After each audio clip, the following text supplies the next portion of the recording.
Check the vibe. Welcome to Easy Weekend. It's Easy Weekends. Cats can't see me. Here we go. We're back at it again. Make sure you like, subscribe, share, all that good stuff on the YouTube because we need the algorithms, and I've got too many kids. I got to pay these bills. Help me out. It's your guy, EmEz, and today on the sit down we have PJ Kev. What's up? Pleasure for having you. Thank you for coming. Thank you for having me. I appreciate it. Last night was the big Meek Mill show, and you were the host. Yeah.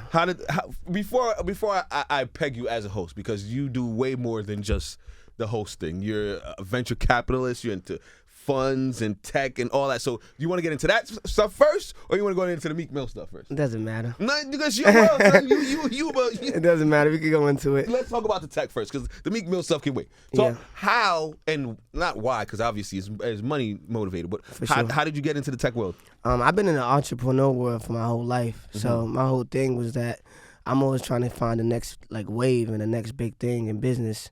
And I just seen where technology was going. From when I grew up, we had like Skolniks and like Black what's the thing called Black Planet. Oh yeah. Remember that? Yeah. Remember Skolniks and Black Planet. Then now you got Instagram, Facebook, and Snapchat, right? TikTok. So I always wanted to be like ahead of the wave when it comes to business. So me and my partners got together and we started a VC fund, and now we invest in upcoming technologies that's coming out. We was one of the first people to invest in Dapper Labs. I don't know if you ever heard of Dapper Labs, but like NFTs. Oh, okay. I'm thinking something totally different. Yeah, so we was the first people to invest in that. Early stages with our fund. Now, how do you get because you were the first, how do you get that inside information? Like, how is that brought to you? To be honest with you, it's all about knowing the right people. We had Spencer Dewey from the Brooklyn Nets. He was a part of our fund previously. So he used to always get a bunch of deals come our way. Me, I always get a bunch of deals come my way as well. My business partners, Aaron and Sherrod, they got a bunch of deals just knowing the right CEOs and the right people that's moving and shaking in the industry. Now, how do you know the right person and the right people to work with? It's all about relationships. You just build relationships, all about a network of people. Some people, when it comes to VC, they like to give it to a venture capitalist than an individual, because with a VC, you can get more people to invest in the company. Got you. Now, tell me about the private jets, because I was told that you guys were the first person to put Khaled on the plane. Now, I wasn't the first person to put Khaled on the plane. I just helped him basically. I gave him the knowledge about flying private. And, me and Khaled got a great relationship. That's my guy to this day. Before the flying thing? Or yeah, this is before he even touched the plane. He ain't flew in 10 years. He was scared of flying. So I went to MBAA out in Vegas, and that's a private jet show where they, show different private planes and things like that. And me and Khaled have built a relationship at the Ciroc commercial when I did the Ciroc commercial with Diddy. And basically he was just like, yo. Flex. He was like, yo, listen. He's like, yeah, what are you talking about over there? I'm like, I'm talking about jets. He's like, jets? I'm like, yeah. He's like, yeah, what's the best plane? I was telling him the Global 6000 and why is the best plane in the space? And he was like, you sure? I'm like, yeah. He's like, man, I ain't flying 10 years. And then I was just telling him, yo, listen, we coming to a day and age that you gotta fly to go pick up the bag. I don't care what you do, you gotta be able to fly and go different places to get money. Mm-hmm. You can't be stuck in one place. He was telling me he had a story one day when he was taking a tour bus. He used to go from Miami to LA in a tour bus. That's crazy. And it take him 24 to 48 hours. I was like, yo, you could take a jet and get there in 6. You saving time, you know what I'm saying? You saving time and you getting more out the day. Mm-hmm. So, yeah.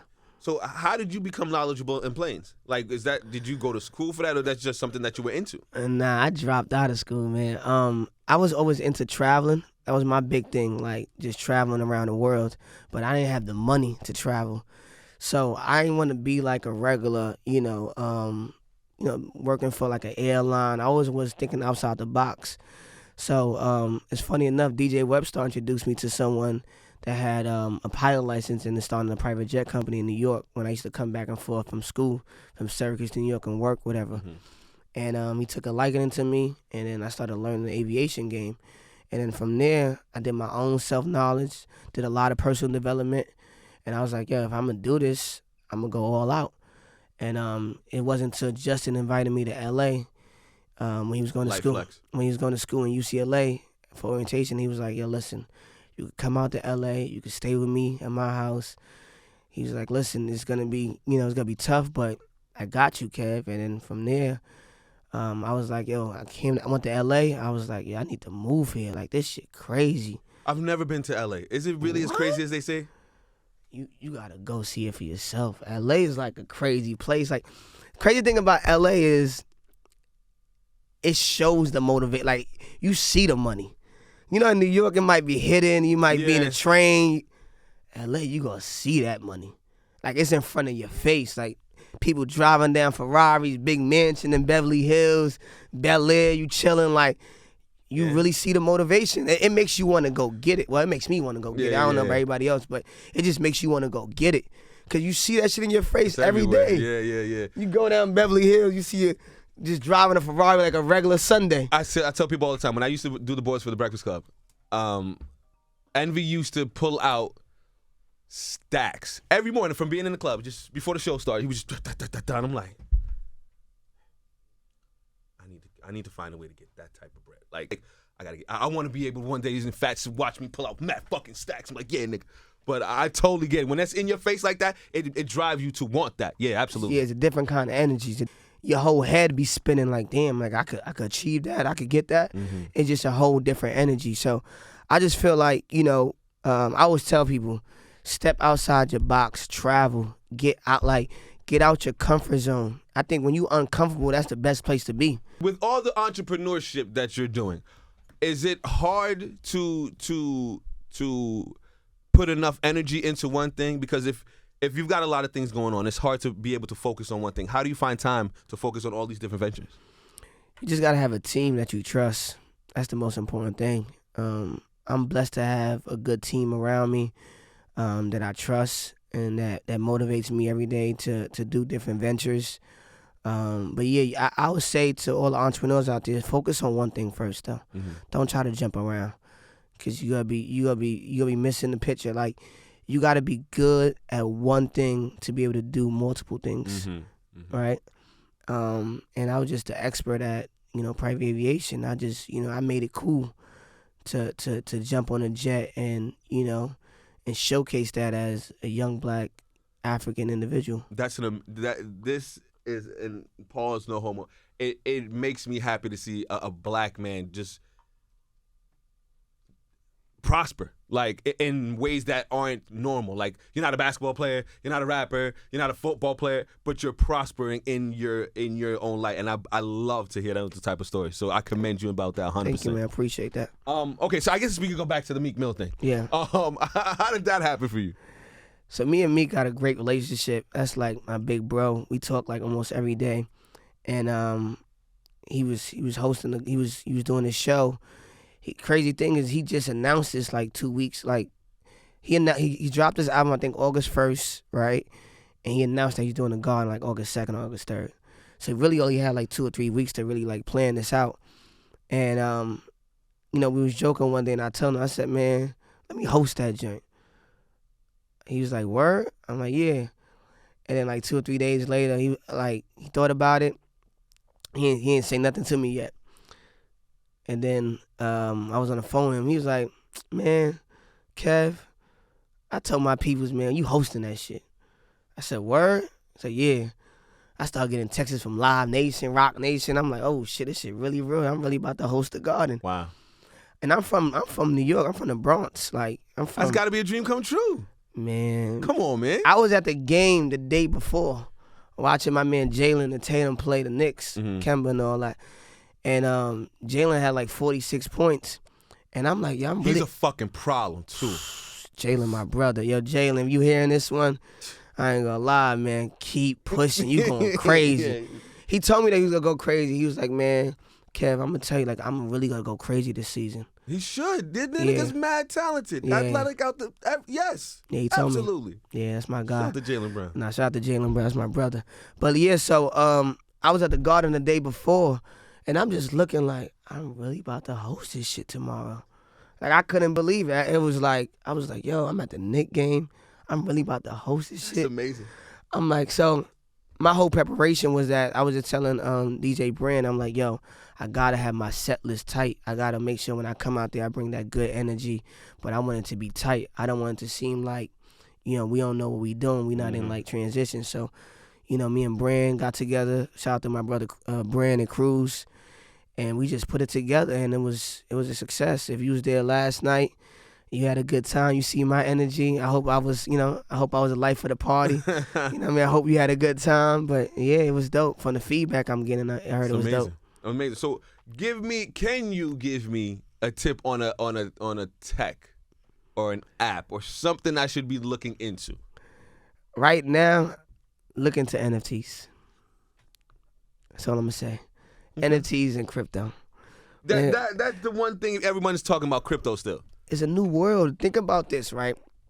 If you had a chance to jump into the stock market, right, before any company blew up to what it is today. So you had a chance to jump into Amazon, you had a chance to jump into AMC, you had a chance to jump into any stock, any company, right, at an early stage. Early stage, that's what the crypto is right now. It's still early. I know Bitcoin just hit, 66,000? That shit going to 100K, whether you like it or not. Whether we all like it or not, it's going.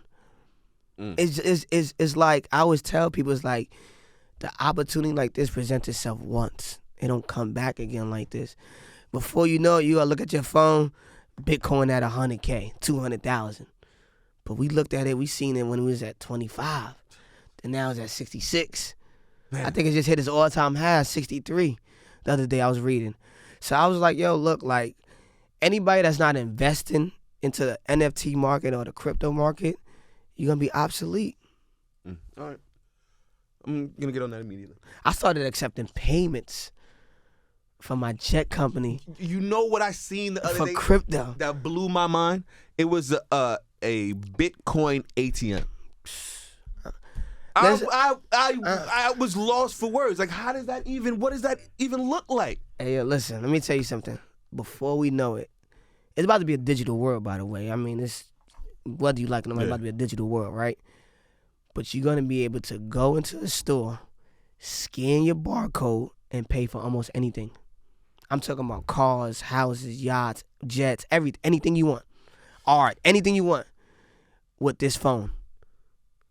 And it's gonna be coming in either a form of a token, a coin, or like a credit card. It ain't gonna be cash right now. Like I always tell people, if you got a lot of cash right now, the best thing to do is invest in NFTs and crypto.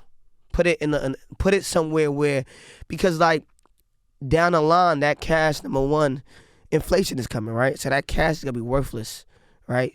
So you got to put your money into something that's gonna increase in value. That's why I respect so much about like real estate, because it's always gonna increase in value. Like I moved to Miami recently, right? Miami was never ever looked at on a real estate. I mean, it was booming, but not like now. Like the second richest place to live is Miami now. That's kind of crazy to me. Sure. All right. Anything else before I let you go? Nah. Just stay tuned to what I got coming. What you got coming? Come on, man. Working on a TV show right now. Okay. Yeah, it's time to get this thing on the big screen. They got to see what I'm really doing. What's the TV show like? It's coming. It's called PJ Kev Approve. I can't say too much about it, but just know that we filming in Ghana, Dubai, London. Yeah, we going crazy. Life flex. That's all I can say. We taking this thing worldwide. I can appreciate it. Yeah. Absolutely. PJ Kev is in the building. Thank you for coming by. Nah, thank you for having me. Let them know how to follow you. Just be a part of everything, because you got going a private jet, the capital, the tech, the fucking guys. I'm just working. working. A little piece. I'm just working. Now you can follow me on Instagram. I'm really active on Insta. It's at PJ Kev. My Twitter is PJ Kev Approve. My website is pjkev.com, and my business page is approve-jets.com. This was a pleasure. Pleasure I learned some things today. Thank you, bro. Appreciate it. I appreciate you for having me. Anytime you need some insight, I only can tell you what I know and the experience that I go through, so I'm always welcome to come back up here. Oh, absolutely. But this won't be the first time. Yeah, this won't be the last. Thank you, bro. I appreciate it. Thank you again for coming. All right, love. Ladies and gentlemen, that was a sit-down PJ Kev. Let's go. Come and catch the vibe. Welcome The Easy Weekend. It's Easy Weekends. Cats can't see me.